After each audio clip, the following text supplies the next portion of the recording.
છે. એમનો પ્રેમ, એમની રિલેશનશિપ, એમના સંબંધો ધીમે ધીમે વર્ચ્યુઅલ થઈ ગયા છે. હેપી બર્થડે એ બાજુવાળાને પણ ફેસબુક પર વિશ કરે છે. વોટ્સએપ ઉપર એમની દુનિયા આખી એક જુદી જ રીતે ક્રિએટ થવા માંડી છે. મા બાપને આ નથી સમજાતું. જે માતા પિતા 50ની આસપાસ પહોંચ્યા છે એ લોકો એટલા ટેકનોલોજીથી સેવી નથી, ટેકનોલોજી સાથે જોડાયેલા નથી. એટલે આ બે પેઢી વચ્ચે વિચિત્ર પ્રકારનું અંતર ઊભું થયું છે. આપણે કેટલા બધા મા બાપને ઓળખીએ છીએ, હું ઓળખું છું, તમે ઓળખતા હશો, અને તમે કદાચ એમાંના એક મા બાપ હશો કે જે પોતાના છોકરાઓને 15-20 શર્ટ અપાવે અને પછી એમ કહે કે અમારી પાસે તો 2 જ હતા, અમે તો 2 શર્ટમાં ચલાવતા, એક બહાર પહેરવાનું ને એક ઘેર પહેરવાનું, લે પહેર, તારી પાસે કેટલા કપડાં છે કબાટમાં. અથવા 50,000નો મોબાઈલ પોતાના સંતાનને આપે અને પછી એમ કે આ 50,000 રૂપિયાનો છે, અમે તો કોઈ દાડો કલ્પના એ નહોતી કરી. 9મા ધોરણમાં હતા ને ત્યારે સાયકલ અપાવવા માટે બાપાએ 6 મહિના રાહ જોવડાવી હતી. આ જે 2 વાત આપણે આપણા સંતાનો સાથે કરીએ છીએ, એમાં એને કરેક્ટ સિગ્નલ નથી મળતો કે આ શર્ટ પહેરવા, મજા કરવી, હજી વધારે માગવા, કે એમને નથી ગમતું. કેટલા બધા મા બાપ એવા છે કે જે સવારે 9:30 કામે જાય ને છોકરું સૂતું હોય તો એને ઈર્ષા થઈ જાય અને પછી ખખડાવે કે 9:30 તો કે ઉઠવાનો ટાઈમ છે, જો હું તૈયાર થઈ ગયો, ઓફિસ જવા તૈયાર થઈ ગયો. પણ એને 9:30 ઉઠવાની રજા તો તમે જ આપી, આ સગવડ તો તમે જ ઊભી કરી, એને તડકો ન પડે એવી વ્યવસ્થા તમે કરી કે જિંદગીમાં એણે કંઈ મહેનત કરવી જ ના પડે એ રીતે એની આજુબાજુ સંપત્તિ, એ રીતે એની આજુબાજુ સગવડ ઊભી કરી. અને હવે એ સગવડ જ્યારે આ પેઢી ભોગવે છે અથવા એ મજા કરે છે ત્યારે એ મા બાપને લાગે છે કે આ પેઢી કંઈ કરતી નથી, આ પેઢી કોઈ બાબતમાં સિરિયસ નથી. હાંડવાના ફોટા અપલોડ કરે, રોટલીના, બ્રેડના, બહુ મજા આવે. તમે જો ખરેખર આ યુવાનો સાથે કમ્યુનિકેશન કરી શકો ને તો એમની કમ્યુનિકેશનની ભાષા જ જુદી છે, એમની લેંગ્વેજ જુદી છે. ASAP લખે, એઝ સૂન એઝ પોસિબલ. TTYS એટલે ટોક ટુ યુ સૂન. શરૂઆતમાં એમ થાય કે આ કઈ ભાષા લખે છે, આખી ભાષા રોમનમાં લખે. એ ગુજરાતી લખે તો એ અંગ્રેજી લિપિમાં લખે, CHHE છે, KAI કાંઈ, KAM કામ, CHHE છે, ક્વેશ્ચન માર્ક, કઈ કામ છે. આ બદલાતા સમય સાથે એ પેઢીએ બદલાવાનું છે જે જડ થઈ ગઈ છે. એ પેઢીએ પોતાની જાતને એ લોકો સાથે અપગ્રેડ કરવાની છે જે પેઢીને લાગે છે કે આ શું કરે છે, એમને નથી સમજાતું, માટે એમને નવાઈ લાગે છે. જે માતા પિતા પોતાના સંતાન પર ફેસબુક ફ્રેન્ડ થઈ જાય ને એ મા બાપને ખબર પડે કે એના દોસ્ત કોણ છે, એમને ચિંતા કરવાની જરૂર ના પડે. જે મા બાપ પોતાના બાળકોના ફોન જોઈને એમને પેલા આખલો લાલ કપડું જોએ એમ ભડકે, એને બદલે એ મા બાપે એને કહેવું જોઈએ કે દીકરા બતાવ ને આ ફોન કેવી રીતે વપરાય. એમણે જ અપાવ્યો છે. અને આ પેઢી બહુ સરસ છે. તમે જો એમની સાથે એમની ઉંમરના થઈને વર્તી શકો ને તો એ તમને એમનામાંના એક બનાવે છે. એમને ઉંમરનો ભેદ નથી રહ્યો. એમને તમારા બર્થ સર્ટિફિકેટ પર શું ઉંમર લખી છે એમાં રસ નથી, એમને તમારી માનસિક ઉંમરમાં રસ છે. મેં એવા કેટલા યુવાન છોકરાઓ જોયા છે 16, 17, 18 વર્ષના જેના 50 વર્ષના ફ્રેન્ડ હોય ને ઓળખાણ કરાવે કે અમારા ફ્રેન્ડ છે. અને ત્યારે તમને નવાઈ લાગે કે આ તારે ખરેખર કે હા અંકલ સાથે હું બહુ વાતો કરું છું, મને એમની જોડે બહુ મજા આવે છે. બદલાતા સમય સાથે આપણે આ પેઢીને જુદી રીતે ઓળખવી પડશે અને એની સાથે જુદી રીતે સંબંધ બાંધવો પડશે. આપણે હજી ઇતિહાસની ગ્લોરીમાં બહુ ખુશ છીએ. હજી આપણને લાગે છે કે શિવાજી, રાણા પ્રતાપ ને ફલાણા ને ઢીકણા, પણ તમે સમ્રાટ અશોક જુઓ ને તો ખરેખર તમને પોતાને નવાઈ લાગે, ને અશોક જુએ ને તો એને નવાઈ લાગે કે મારી જિંદગીમાં આ બધું ક્યારે થયું હતું. ટેલિવિઝન પર જે બતાવવામાં આવે છે એ સમ્રાટ અશોક નથી. એનું નામ સમ્રાટ અશોક ન હોત ને એનું નામ સમ્રાટ રમણ હોત તો પણ આજ આટલું જ ચાલી હોત. એમાં કંઈ ફરક નથી પડતો. આપણે અત્યારે આજે મહાબલી હનુમાન ચાલે છે એ વાર્તામાં હનુમાન મોટા થતા જ નથી સદીઓ સુધી. ઝાંસીની રાણી આવતું હતું, એ કેટલા વર્ષો સુધી મોટી થઈ જ નહીં, એને લગ્ન બી થઈ ગયા અને એનું બધું એ જ્યાં સુધી ઓડિયન્સ એને નાની એન્જોય કરે ત્યાં સુધી એ મોટી ન થાય. 3 વર્ષના કૃષ્ણની વાર્તા ચાલ્યા જ કરી ને જેવો કૃષ્ણ મોટો થયો એવી એ સિરિયલ બંધ થઈ ગઈ. લોકોને જે મજા પડે છે એ પીરસવાનો આ સમય છે. કન્ઝ્યુમર એ જ તમારો ભગવાન છે. એ લેવલ ઉપર બજાર ગોઠવાયું છે અને એ બજારનો આપણે ભાગ છીએ. તમે ટીવી જો જોતા હો તો તમને સમજાશે, સિનેમા જોતા હો તો તમને સમજાશે, છાપા વાંચતા હો તો તમને સમજાશે કે કેટલા બધા શરીર સાથે જોડાયેલી પ્રોડક્ટ્સ આપણને રોજ બતાવવામાં આવે છે. લીસી કરો ચામડી, વાળ કરો કાળા, ચશ્મા નવી જાતના પહેરો, ઘડિયાળ સારી પહેરો, કપડાં ગમે તેમ ઓનલાઈન ખરીદો, સ્કિન સારી કરો. આજ આપણી આજુબાજુ માર્કેટ કરવામાં આવે છે અને આપણને એવું કહેવામાં આવે છે કે યુવાન રહેવું એ જ જીવવાનું સત્ય છે. ધોળા વાળ નક્કામાં. જ્યોર્જ બર્નાર્ડ શો એક દિવસ એક દુકાનમાં ગયા, બહુ જાણીતા અંગ્રેજી લેખક, અને એમણે એ દુકાનમાં જઈને પૂછ્યું કે do you have anything four grey hair? તમારી પાસે ધોળા વાળ માટે કંઈ છે? એટલે દુકાનદારે જવાબ આપ્યો કે yes sir, lot of respect. બહુ માન છે મને એના વાળ ધોળા હોય ને એને માટે. એ પૂછવા એમ ગયેલા કે તમારી પાસે ધોળા વાળ કાળા કરવાની કોઈ દવા છે? એટલે એણે પૂછ્યું કે do you have anything four grey hair? તો પેલાએ કહ્યું yes sir, lot of respect. જે પેઢી આ પરિસ્થિતિમાંથી પસાર થઈ રહી છે અથવા થઈ ગઈ છે એ પેઢી વિચિત્ર સંઘર્ષમાં છે. અને બધા મજા એ કરે છે કે જે માતા પિતા ઘરડા થઈ ગયા છે 60, 65, 70ના, એ માતા પિતા પોતાના 40, 45 વર્ષના દીકરાને કહે છે તું તારા છોકરાને કંઈ કહેતો નથી, તું તારી છોકરીને કંઈ કહેતો નથી. અને જે છોકરા છે 16, 17, 15 વર્ષના, એ એના મા બાપને કહે છે કે તમે તમારા મમ્મી પપ્પાને કંઈ કહેતા નથી. આ બેની વચ્ચે જે પેઢી સેન્ડવિચ થઈ છે, ટમેટાની સ્લાઇસ થઈને, કાકડીની સ્લાઇસ થઈને, ચીઝ બનીને, પેલા તો 2 બ્રેડ છે, 2 બાજુ ગોઠવાઈ ગયા છે, એમને કોઈ પ્રોબ્લેમ નથી. ચીરાય છે આ પેઢી, કપાય છે આ પેઢી. અને જે યુવાન છે, જે 15, 16, 17, 18, 19, 20, 22, 24, 30 સુધી પણ આપણે જો યુવાન ગણીએ તો એમની પાસે બધું જ છે. એમને ખબર છે કે એમના મા બાપ મકાન મૂકી જવાના છે. આજ સુધી કોઈ મા બાપ મકાન લઈને મરી ગયા નથી. એમને ખબર છે કે એમનું 2 વ્હીલર આવી ગયું છે, 4 વ્હીલર એમનો સમય થશે એટલે એમને મળી જશે. એમને ખબર છે કે એમના મા બાપે એમને માટે ઇન્વેસ્ટમેન્ટ કરી દીધું છે, જે એમના મા બાપ ગુજરી જશે એટલે એમના નામે ટ્રાન્સફર થઈ જશે, અથવા ગરડા થશે ત્યારે એમને મળી જશે, અથવા એમના ભણવાની વ્યવસ્થા થઈ ગઈ છે. આ પેઢીએ હવે કંઈક કરવાનું નથી. માટે આ પેઢી હવે એડવેન્ચરની દિશામાં છે. હમણાં ગોવામાં એક ન્યૂઝ જો તમે વાંચ્યા હોય તો તમને કદાચ ખબર હશે કે 35 વર્ષના એક યુગલે આપઘાત કરી લીધો. કેમ? તો કે હવે અમારે કરવાનું કંઈ છે નહીં. 2 વાર દુનિયા જોઈ લીધી, પૈસા ઇન્વેસ્ટ કરી લીધા, દાન કરી દીધું, બધું જ કરી લીધું, મકાન બાંધી લીધું, કમાઈ લીધું, સફળતા જોઈ લીધી, હવે શું કરીએ? એટલે બંને જણાએ આપઘાત કર્યો અને પોતાના ફ્યુનરલ માટેના પૈસા પણ મૂકીને ગયેલા. આ પેઢીના સંબંધો ગૂંચવાતા જતા સંબંધો છે. અને એમાં જો કોઈ એક પેઢી એમની મદદ કરી શકે એમ હોય તો એ પેઢી માતા પિતાની, જે 50 વર્ષના, 45 વર્ષના, 60 વર્ષના છે, એ માતા પિતાની પેઢી છે. ચૂપ રહે! આવું જ્યારે 17, 18 વર્ષનો દીકરો 16, 17 વર્ષની દીકરી કહે, તને ના સમજ પડે, ત્યારે સામે એમના જેવડા થઈને ગુસ્સે થવાને બદલે માએ કે પિતાએ એવું કહેવું જોઈએ કે આ ભાષામાં વાત નહીં કરવાની, તારું મગજ ઠેકાણે આવે ને ત્યારે આપણે વાત કરીશું.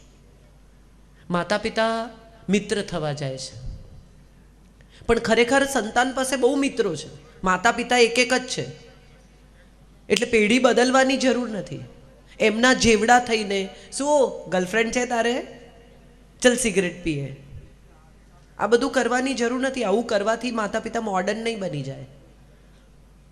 તમારા સંતાન પાસે એક જ હીરો છે અને એ હીરો તમે છો. એવું માતા પિતાએ સમજવાની આ ઉંમર છે અને આ સમય છે. વીતેલી પેઢી કોઈ હીરો આપી શકી નથી. શાહરૂખ ખાન ને સૈફ અલી ખાન એમના હીરો છે. સલમાન જે એક્સિડન્ટ કરીને છૂટી જાય છે એ એમનો હીરો છે, દાઉદ એમનો હીરો છે. વિલનને કેટલા બધા ગ્લોરીફાઈ કરીને પ્રોજેક્ટ કરે છે આજનું સિનેમા. છોકરાઓને હીરોને બદલે વિલન યાદ રહી જાય. પેલો પ્રકાશ આમ ફેરવે છે પોતાનું લાઇટર, એ લોકોને યાદ રહ્યું છે. એ સમય સાથે એક સમય હતો કે જ્યારે હીરો હતો, એની પાસે મોરલ્સ હતા, એની પાસે અમુક પ્રકારની વેલ્યુઝ હતી ઓફર કરવા માટે. આજના હીરો પાસે એવી વેલ્યુ કે એવી કોઈ મોરલ નથી ઓફર કરવા માટે. આજનો વિલન બહુ સ્માર્ટ છે, આજનો વિલન બહુ હેન્ડસમ છે, આજના વિલન પાસે સ્ટાઇલ છે, આજનો વિલન સફળ થાય છે. છેલ્લે 5 મિનિટ એવી હોય કે જેની અંદર એને તમે નિષ્ફળ કે હારેલો બતાવો. અને એ આ પેઢી સાથેના આપણા સંબંધોની એક સાવ જુદા પ્રકારની પરિભાષા લખે છે. તમે વિચાર કરો કે વીતેલા સમયમાં આપણે જ્યારે પાછા ફરીને જોઈએ તો સમજાય કે કેવા હીરોઝ હતા. સરદાર પટેલ, જવાહરલાલ નહેરુ, ગાંધીજી. એની પહેલાં આપણે વિચારીએ તો સમજાય કે શિવાજી, રાણા પ્રતાપ, ઝઘડુ શાહ, જેણે પોતાના બધા પૈસા પોતાના રાજ્યને આપી દીધા. અને આ હીરોઝમાંથી નીકળીને આજે આપણી પાસે ફિલ્મ સ્ટાર સિવાય કોઈ નથી. અને એવા સમયમાં આપણે જ્યારે આપણા પછીની પેઢીને બ્લેમ કરીએ, આપણા પછીની પેઢીને એમ કહીએ કે આ લોકો કશું કરતા નથી, આ લોકો પાસે કંઈ છે નહીં, ત્યારે ખરેખર વાંક કોનો છે એ સવાલ બહુ અગત્યનો છે. એક દીકરો દાદાજી પાસે ગયો અને દાદાજીએ કહ્યું, તને ગુજરાતી આવડે છે? તો દીકરો કે હા. એટલે દાદાજીએ કહ્યું કે બોલ જાઉં. તો કે 1 2 3. દાદાજીને થયું કે અરે આ તો ગુજરાતી બોલે છે. 3 4 5, અરે વાહ. 6 7 8, વાહ. 9 10. દાદાજી કે આગળ? તો કે ગલ્લો રાણી ને બાદશાહ.